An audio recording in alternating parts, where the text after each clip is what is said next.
So this little opening here is where I learned to come down. So you fly over the ridge and then come down here and make the approach along the river.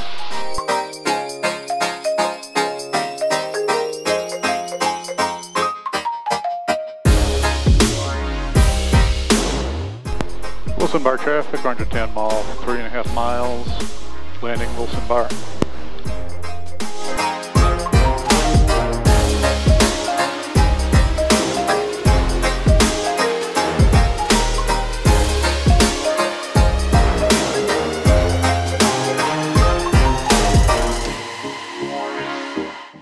Salmon River traffic.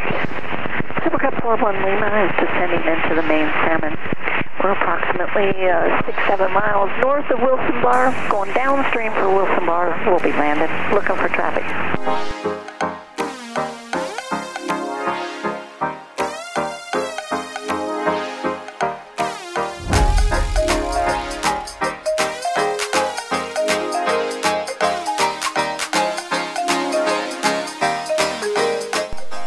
Wilson Bar traffic, 110 mile, 2-mile final, Wilson Bar.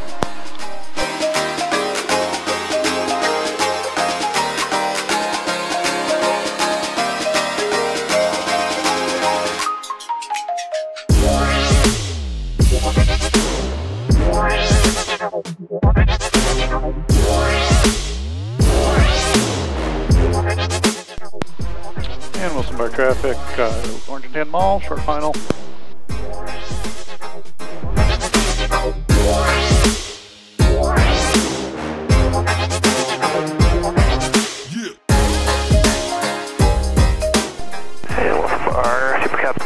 Lima, we are 2 miles upstream, inbound, we overflying still this month.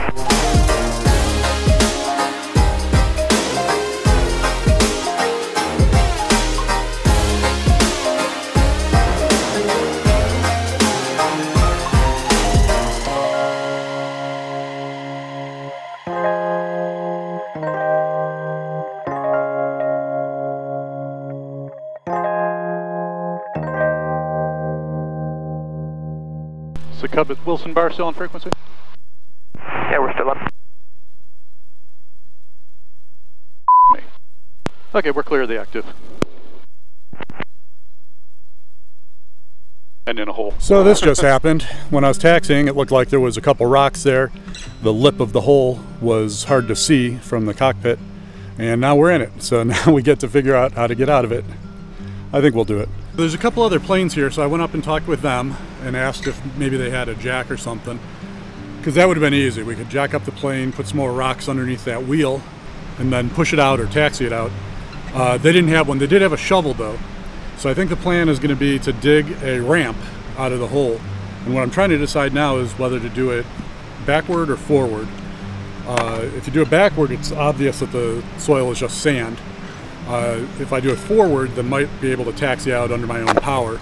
I really don't know how much of a ramp it takes in order to do something like this, but I'm going to get started. I mean, I'm going to start by pulling the rocks out and start to think about which direction to build the ramp and then build the ramp.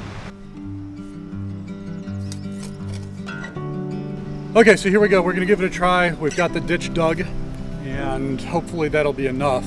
I haven't done it like this, so I don't know what the grade needs to be, but we made it pretty gradual, and if it doesn't happen easily, then I'm going to shut down and try it again. But I think odds are pretty good that we'll be able to get it on the first try. So here we go.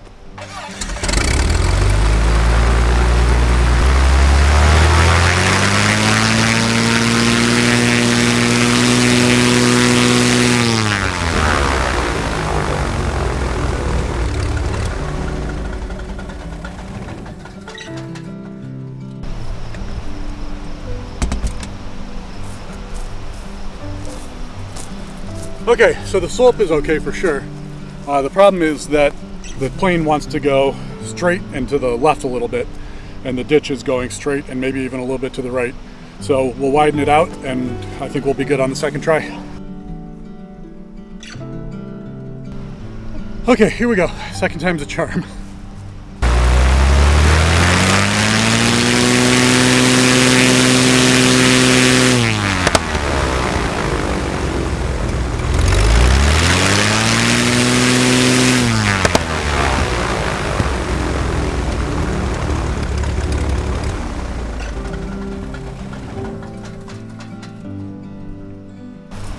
I think it's just got a little bit of a lip in front of it, and then we'll be okay.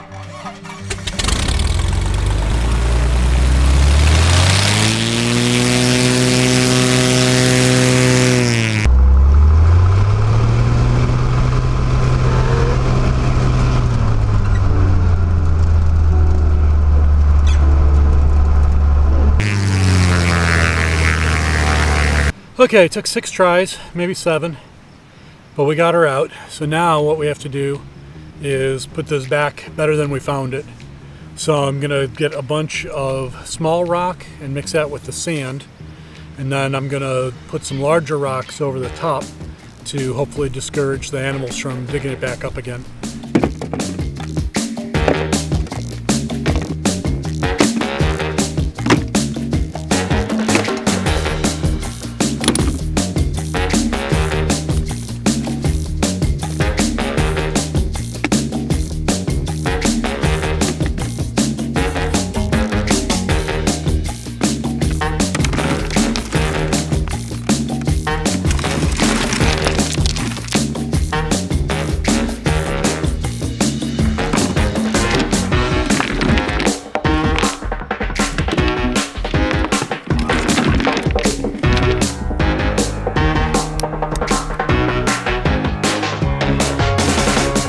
Okay, I'm guessing the camera can pick that up, so I'll let you off the hook. It doesn't look that bad, and it doesn't even feel as bad as it looks.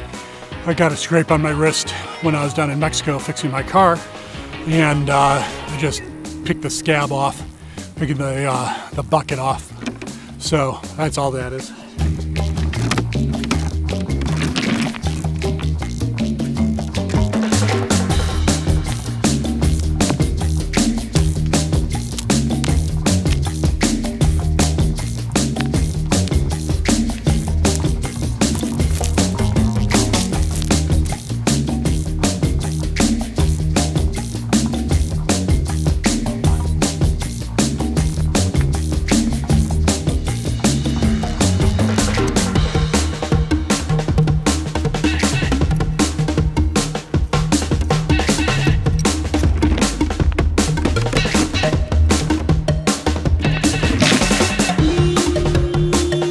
I think that'll do it. That should be good enough. It certainly won't get anybody stuck.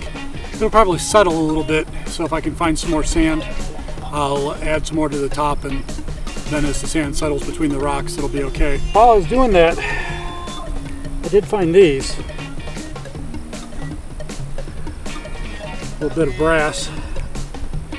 So, you know, I get it. People want to go out into the wilderness and have some fun. I don't know if these, I mean, it looks like it's 22. So I don't know if they were hunting or if they were just target shooting. But, you know, these are beautiful areas, and I'd like to see people keep them that way. So if you come out here and shoot, do us all a favor and pick up your spent brass.